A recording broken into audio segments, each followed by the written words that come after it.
ሰላም ጤና ይስጥልን። የጊዮን ዜና መረጃዎችን እነሆ። ኢትዮጵያ በድርቅ ተጠቂ መሆኗ ነባር ችግሯ ቢሆንም የዘመኑ የኢትዮጵያ ችግር ደግሞ የአብይ አህመድ የቀውስ አገዛዝ ነው ሲል አርበኛ አስረስ ማረ ገለጸ።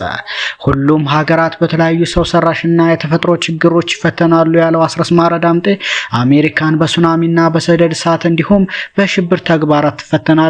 ጃፓን የአረጋውያን ብዛትና የመሬት መንቀጥቀጥ ስጋቷ ነው። ሳዑዲ አረቢያም የእርሻ መሬትና የመጠጥ ውሃ እጥረት አለባት። ኢትዮጵያ በድርቅ ተጠቂ መሆኗ ነባር ችግሯ ቢሆንም የዘመኑ የኢትዮጵያ ችግር ደግሞ የአህመድ የቀውስ አገዛዝ ነው ሲልም አክሏል።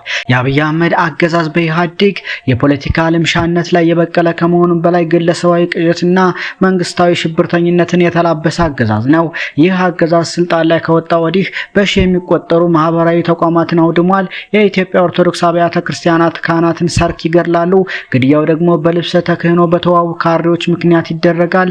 በዚህ የቀውስ አገዛዝ ምክንያት ብዙ ሺህ ኪሎ ሜትሮች አውራ መንገዶች ተዘግተዋል። በጎጃም ብቻ ሁለት ትልልቅ መንገድ ከተዘጉ ዓመት ሊሞላቸው ነው። የቀውሱ አገዛዝ ሚሊዮኖችን ጨፍጭፏል። ሚሊዮኖችን ደግሞ ከማህበራዊና ኢኮኖሚያዊ እንቅስቃሴ አግዷል። አገዛዙ ከሀገር ቤት አልፎ የቀጠናውን ሀገራት ሲተነኩስ ይውላል። ይሁን እንጂ የቀውሱ አገዛዝ የፈለገውን እንዳያደርግ ለአረመኔዎች የማይገብረው አዲሱ የአማራ ትውልድ ወገቡን ሰብሮ ይዞታል። በዚህም ምክንያት የዘመኑ አማራ የአፍሪካ ቀንድን የመከራ ቀንበር የተሸከመ ህዝብ ሆኗል። ከዚህ ጋር በተያያዘ ጉዳይ የብልጽግና ዲጂታል ሚሊሻዎች የአስረስ ማረ ዳምጤ አጃቢ የሆነው ይንገስ እጅ ሰጠ በሚል የኔንና የመቶ አለቃ ይንገስን ፎቶ ሲያዞዙሩ ያየ ያልባልታ ተጠቂ ብዙ መልእክት አድርሶኛል። ሰራዊታችንና ህዝባችን እንዲያውቀው እንዲህ አይነት ለብልጽግና ሚሊሻ እጁን የሚያስረክብ የትውልድ አተላ በዙሪያችን እንደሌለ ነው። መቶ አለቃ ይንገስም ጥበቃ ሳይሆን ሺዎችን የሚመራ የ102ኛ ኮር ዘመቻ ሆኖ በመታገል ላይ ነው ሲልም አስታውቋል። ይህ በእንዲህ እንዳለ የሻለቃ አዛዡ ከ12 ወታደሮች ጋር ተደመሰሰ። የአፋባሃ ምስራቅ አማራ ቀጠና ምኒልክስ ንጉስ ሚካኤል አሊኮር ኢንጂነር ደሳለኝ አሰፋ ክፍለ ጦር ጥላሁን ፈንታው ብርጌድ የፋኖ ኃይል መካነ ሰላም ዙሪያ ወረዳ ቢሊ ታዳጊ ከተማ ውስጥ ከማለዳው 11 ሰዓት እስከ ቀኑ 5 ሰዓት በተደረገ ውጊያ የጥላሁን ፈንታው ብርጌድ ፋኖች ከፍተኛ የጦር ሜዳ ጀብዱ በመፈጸም 15 ወታደሮችንና 45ኛ ክፍለ ጦር ሻለቃ አዛዡን ደምስሰዋል። በዛሬው ዕለት ተጋድሏቸው ቁጥራቸው በውል ባይታወቅም በርካታ ወታደሮች ቆስለዋል። ቁስለኞች በአምቡላንስ ተጭነው ወደ መካነ ሰላም ጀነራል ሆስፒታል ተወስደዋል። የንጉስ ሚካኤል አሊኮር ሰብሳቢ ሻለቃ ብኖ ታደሰና የኢንጂነር ደሳለኝ አሰፋ ክፍለ ጦር አዛዥ አርበኛ ሰንደው በመሩት ውጊያ በሊላይ ዛሬ ታህሳስ 9 ቀን 2018 ዓ.ም ታላቅ ድል ተመዝግቧል። የሰሜን ምስራቅ እዝ 2801ኛ ኮር 45ኛ ክፍለ ጦር መካነ ሰላም ቀጠናን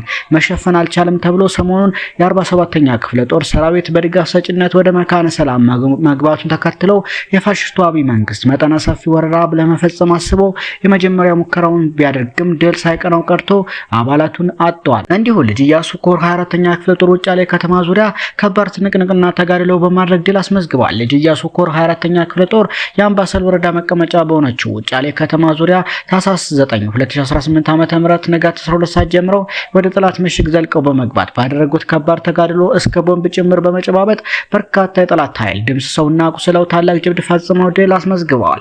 24ኛ ክፍለ ጦር በተጋድሎ ውጫሌ ከተማ ቁንጥሮ ላይ የጠላትን ምሽግ ሁሉ ደምስሰው በመግባት ትልቅ ጀብድ የፈጸሙ ሲሆን ከ40 በላይ የጠላት ኃይል ሙትና ቁስለኛ አድርገው ለጊዜው ቁጥሩ ያልታወቀ የነፍስ ወከፍ ክላሽና የተለያዩ ተተኳሾችንም ማርከዋል።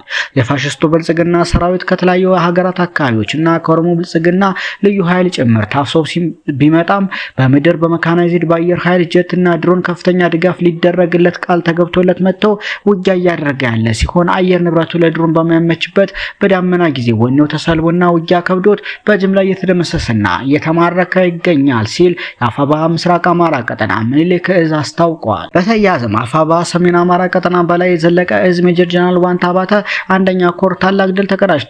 ጉና ክፍለ ጦር ስቴዲንሳ ብርጌድ ያገዛዙ ሰራዊት አለኝ ያለውን የፈጠራ ፕሮፓጋንዳ ለመፍጠር ቢሞክርም መሬት ላይ ያለውን መራራ እውነት መቀልበስ አልቻለም። አገዛዙ ሆድ አማሮችን ሆድ ሞልቶ ወዶ ገባ አማሮችን ተጠቅመው ጥቁር አማሮችን ከፊት አሰልፎ የጫካ ባዲኖችን አሰባስቦ በተቀሉ ጸረ አማራ አካላትን ሁሉ ይዞ የአማራ ፋኖን ትከሻ ለመለካካት ይሞክራል። በዕለተ ሐሙስ ከጧቱ 12 ሰዓት ጀምሮ የነብረኛውን የአማራ ጠሉ ብልጽግና አገዛዝ ጠባቂ መከላከያ ተብዬ አድማ ብተና ሚሊሻና ፖሊስ በፈለገው መንገድ ታጣቂውን አሰልፎ ከቅዳሜ ገበያ እስከ ጥናፋ ከሾለከት እስከ ደንጎሮት በለጠቻ አንዳርጌ ይዞ በስቴዲንሳ ብርጌድ አካል በሆነችው አንዶ ሻለቃ ላይ በሌሊት ጥቃት ለመፈጸም ቢሞክርም የባየው መልካሙ ልጆች የጥንቅሹ ትግል አስቀጣዮች የገብርዬ ጦር ገበሬዎች የፍቃዴ ራይ አስቀጣዮች የአበበ ፊታውራሪዎችና የፈለገው ማንታባተ የቆሪጥን ጭፈራ በመጡበት መንገድ አስተናግደዋል። የአራዊቱ ሰራዊት ባንዷ ሻለቃ ላይ ዘመቻ ለማድረግ ሲንቀሳቀስ ሁለቱ ሻለቆች ደግሞ ጠላትን እያጨዱ መሃል መካነ ኢየሱስ ከተማ በመግባት ማቢያቦ 0301 ደንጎሎት መሃል አደባባይና ሌሎች የከተማ ክፍሎች ላይ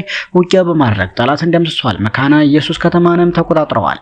ውጊያው የተደረገባቸው ቦታዎችም ቅዳሜ ገበያ፣ ደስኳ፣ አጭቃን፣ ደንጎሎት፣ ሸለኮት፣ ማቢያቦ 0301 መሃል መካነ ኢየሱስ አደባባይ፣ አስተዳደር፣ ጥናፋ፣ ሌሎች የከተማው ዙሪያ ገባው መዳረሻዎች ናቸው።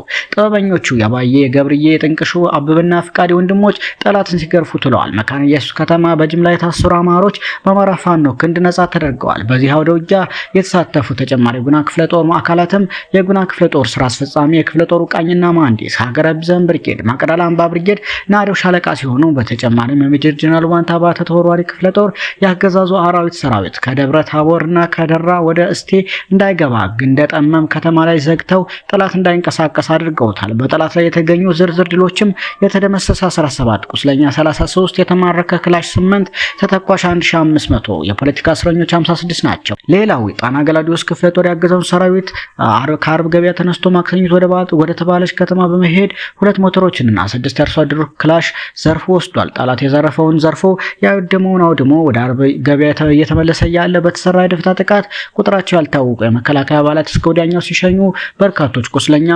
መሆናቸውም ተረጋግጠዋል። በተያያዘም በቀጠለው የደጃዝማች አራተኛ ማጥቃት ጠላት ተጨማሪ ጉዳት ደርሶበታል። በደረሰበት ምት ሞራሉ የላሸቀው የብርሃኑ ጁላ ሰራዊት ሞራሉ ለማነሳሳት በማለት ቁጥሩ የበዛ ኃይል ከጋብላ አቅጣጫ ወደ ሐዋሳ አርማጮ በሁለት ተከፍሎ የተጓዘ ሲሆን ግመል ድንጋይ የተባለ ቦታ ሲደርስ ንጹሃን አርሶ አደሮች ላይ ጥቃት የከፈተ ቢሆንም ደጃዝማች አራተኛ ኮር አርበኞች ክፍለ ጦር ሲሳይ ብርጌድ እና ጎቤ ክፍለ ጦር ሰሜን ብርጌዶቹ ከአካባቢው ማህበረሰብ ጋር በመጣመር ፈጣን ያጸፋ ምላሽ በመስጠት ከፍተኛ ጠላትን መተውታል። 12 ጠላት ሲደመሰስ 4 ደግሞ ቁስለኛ ሆኗል። ውጊያውን መቋቋም የተሳነው የፋሽስቱ ሰራዊት ሬሳውን አንጠባጥቦ ወደ ጋብላ አቅጣጫ ሸሽተዋል። ወደ አርማጮ ሐዋሳ የተጓዘው ሁለተኛ የጠላት ሰራዊት ደግሞ የአካባቢው ነዋሪ በሁለት ሻለቃ ተራጅቶ በመጠበቅ ሰብአዊ ጉዳት ስላደረሰበት ወደ ጋብላ አቅጣጫ ሸሽተዋል። ከሐዋሳ ተመቶ የተመለሰውን ጠላት ጋብላ ከተማ አቅራቢያ ሲደርስ ከባድ የደፈጣ የጨበጣ ውጊያ ተከፍቶበት ተጨማሪ ሰብአዊ ጉዳት ደርሶበት ሌሊቱን ተሰውሮ ወደ ማሰረው ደንብ ሸሽቶ መሰወር እየሞከረ ነው። በተከታታይ ሽመለ ጋራ፣ ሻሚትና መሻ ከባድ ምት የደረሰበት ጠላት መሻ እንደሌሎ ቁጥር 1ና አካባቢውን ለቆ የሸሸ ሲሆን ጋብላ ከተማን በተጨማሪም ለቆ ሸሽቷል ሲል አፋባ ሰሜን አማራ ቀጠና በላይ እዝ አስታውቋል። ሰሞነኛ መረጃዎች እነኝን ይመስሉ ነበር።